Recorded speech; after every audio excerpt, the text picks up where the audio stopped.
Hi hello வணக்கம். Good morning everybody. நல்லா இருப்போம் எல்லாரும் நல்லா இருப்போம்.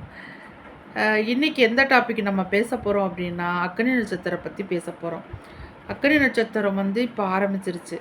முன்னேழு பின்னேழு, அதாவது சித்திரை கடைசி 7 நாட்களும் வைகாசி கடைசி 7 நாட்களும் சேர்ந்தது தான் அக்னி நட்சத்திரம்னு சொல்லுவாங்க. அன்னைக்கு வந்து வெப்பம் அதிகமாக இருக்கும்,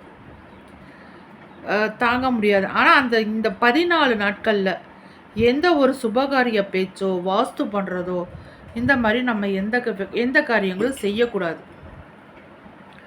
அப்படி செய்யாமல் அவாய்ட் பண்ணுறது ரொம்ப நல்லது. அப்படி நமக்கு ஒரு வைகாசி 7 நாள் பொறுங்க. அதுக்கப்புறம் உங்களுடைய நல்ல விஷயங்கள் எல்லாத்தையுமே நீங்கள் அதுக்கப்புறம் செய்யலாம், தாராளமாக செய்யலாம்.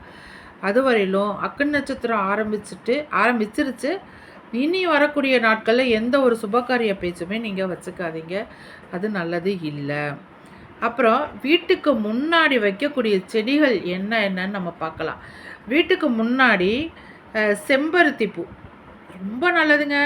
செம்பருத்தி பூ வைக்கிறது ரொம்ப நல்லது. அதே மாதிரி மாதுளை, வீட்டுக்கு முன்னாடி மாதுளை வைக்கிறப்ப அது விநாயகர் பெருமாளுக்கு பிடித்த அந்த ஒரு உணவு படைக்கிறதுக்கு சமானம். வீட்டுக்கு முன்னாடி மாதுளை செடி, அப்புறம் மருதாணி, செம்பருத்தி, இந்த மாதிரி செடிகளை வைக்கலாம். தயவு செஞ்சு செவ்வரளி செடியை வந்து வீட்டுக்கு முன்னாடி வைக்கவே வச்சிடாதீங்க. செவ்வரளி செடி வந்து நம்ம நினைக்கிறோம் அது சாமிக்கு தான் நம்ம போடுறோம், அரளி செடி தான் நம்ம நினைக்கிறோம். ஆனால் தப்புங்க. செவ்வரளி செடி வந்து வீட்டுக்கு முன்னாடி வளர்த்தவே கூடாது. அது வளர வளர நமக்கு வந்து விரோதிகள், அதாவது அக்கம் பக்கம் வந்து விரோதத்தை நம்ம ரொம்ப சம்பாதிக்கிறோம். ரொம்ப சண்டை சச்சரவாகவே இருக்கும். தயவு செஞ்சு செவ்வரளி செடியை வீட்டுக்கு முன்னாடி வைக்காதீங்க. அதே மாதிரி துளசி செடி, வெத்தலை செடி, பிளான்ட், இந்த மாதிரி இன்டோர் பிளான்ட்டு, இந்த மாதிரி இதுக்கெல்லாம் வைக்கலாமே தவிர வீட்டுக்கு முன்னாடி வேறு முருங்கைக்கீரை, வாழை மரம் மட்டும் வீட்டுக்கு முன்னாடி வச்சோன்னு வச்சுக்கோங்களேன். வாழை மரம் ஏன் அப்படி சொல்கிறாங்க அப்படின்னா, வாழை மரம் வந்து என்ன சொல்லும், ஒன்று நீ வாழு இல்லை நான் வாழ்கிறேன் அப்படிங்கிற ஒரு கணக்கு இருக்குது. வாழை மரம் மட்டும் ஏன் வீட்டுக்கு முன்னாடி வைக்கக்கூடாது அப்படின்னா, வாழையடி வாழைன்னு சொல்லுவாங்களா, அந்த வாழை வளர்ந்துட்டு போக போக நம்ம அப்படியே நம்மளுடைய வாழ்க்கை தரம் குறைஞ்சிக்கிட்டே போகும். அது ஏன் அப்படின்னா, நீ வாழு இல்லைன்னா நான் வாழ்கிறேன் அப்படின்னு சொல்லி அந்த வாழை வந்து தளந்தோங்கி போகிறப்ப நம்மளுடைய குடும்பத்தில் கஷ்டங்கள் நஷ்டங்கள் வரும். தயவு செஞ்சு வீட்டுக்கு முன்னாடி வாழை மரத்தை வச்சிடாதீங்க. நீங்கள் சொல்லுவீங்க, இது விரதத்துக்கெலாம் யூஸ் பண்ணுறோம், சாமிக்கு தானே இது பண்ணுறோம், படைகளுக்கு நல்லது. தப்புங்க. தப்பி தவறி கூட வாழை மரம், முருங்கைக்கீரை, அகத்திக்கீரை, பருத்தி, இந்த மாதிரி தூதுவளை, இந்த மாதிரி செடிகள் எல்லாம் வச்சிடாதீங்க. ரொம்ப கஷ்டத்தை கொடுக்கக்கூடிய செடிகள் அது. முன்னாடி வைக்கக்கூடிய செடிகள் செம்பருத்தி, மருதாணி, மாதுளை செடி, எலும்புச்சம்பழம் செடி. எலும்புச்சம்பழத்துக்கு வந்து பாசிட்டிவ் வைப்ரேஷன் அதிகமாக இருக்குது. எலும்புச்சம்பழம் செடி வீட்டுக்கு முன்னாடி நம்ம வச்சோம்னா எந்த ஒரு பில்லி சூனியம் அதாவது அந்த காலத்தில் சொல்லக்கூடிய கதைகள் அது இருந்தாலும் ரியாலிட்டியாக எலும்புச்சம்பழம் மரம் வீட்டுக்கு முன்னாடி இருந்தால் பாசிட்டிவ் வைப்ரேஷன் கொடுக்கும்.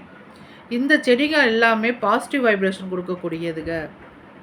அதனால் இந்த செடிகளை மட்டும் வைங்க. தயவு செஞ்சு தப்பி தவறி கூட செவ்வரளி, அரளி சம்மந்தப்பட்ட எந்த செடியுமே வீட்டுக்கு முன்னாடி வைக்காதீங்க. வச்சிங்கன்னா விரோதத்தை தான் அக்கம் பக்கம் விரோதத்தை ரொம்ப சம்பாதிப்பீங்க. வீட்டுக்குள்ளேயும் பிரச்சனை இருக்கும். வாழை மரம் வச்சிங்கன்னா உங்கள் வாழ்க்கை டோட்டல் காலி. அதனால் ஒவ்வொரு செடிக்குமே ஒவ்வொரு கருத்து இருக்குது. வீட்டுக்கு முன்னாடி மல்லிகைப்பூ செடி, அதாவது ரோட்டில் நான் சொல்கிறது ரோட்டில், அதாவது வீட்டு வாசல் முன்னாடி அரளி செடியை வைக்கக்கூடாது. செம்பருத்தி, மாதுளை, எலும்புச்சம்பழம், மருதாணி, மெயினாக மருதாணி ஒவ்வொரு வீட்லேயுமே, எங்கள் ஊர்லலாம் கரூர்லாம் மருதாணி எல்லா வீட்லேயுமே இருக்கும். மருதான்றி சொல்லுவோம்ல, நமக்கு மறுபிறப்பு கொடுக்கறது அளவுக்கு ஒரு வல்லமை சக்தி அந்த மருதாணிக்கு இருக்குது. அதனால் மருதாணி கட்டாயம் வீட்டுக்கு முன்னாடி வச்சா, மருதாணி செடி வீட்டுக்கு வச்சுன்னு பாருங்களேன், பாசிட்டிவ் வைப்ரேஷன் கொடுக்கும். மருதாணி, செம்பருத்தி, மாதுளை, எலும்புச்சம்பழம் இதெல்லாமே வீட்டுக்கு அந்த வாசலில் வைக்கக்கூடிய செடிகள். அதே மாதிரி மல்லிகைப்பூ செடி வீட்டுக்கு முன்னாடி தொட்டியில் நீங்கள் வைக்க ஆசைப்பட்டால் வாசனை மலர்கள் வாசம் தரக்கூடிய மலர்கள் செடியை நீங்கள் வீட்டுக்கு முன்னாடி வந்தால் மகாலட்சுமி வாசம் புரிவான்னு சொல்லுவாங்க. மகாலட்சுமி கலாட்சியம் வரும். மகாலட்சுமி அந்த வாசமாக இருக்கிறத பார்த்து அவங்க வருவாங்கங்கிறது ஐதீகம்.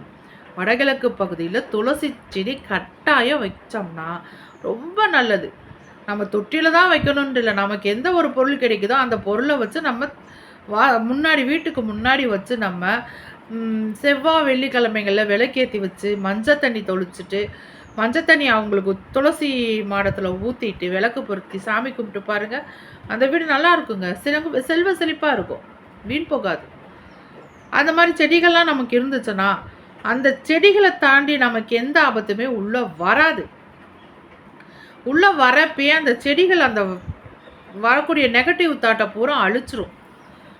அழிச்சதும் இல்லாமல் நமக்கு வரக்கூடிய அந்த நெகட்டிவ் தாட்டை பூரா அப்சர்வ் பண்ணிக்கக்கூடிய சக்தி இந்த மாதிரி செடிகளுக்கு இருக்குது. எனக்கு தெரிஞ்ச டிப்ஸை நான் உங்களுக்கு சொல்கிறேன்.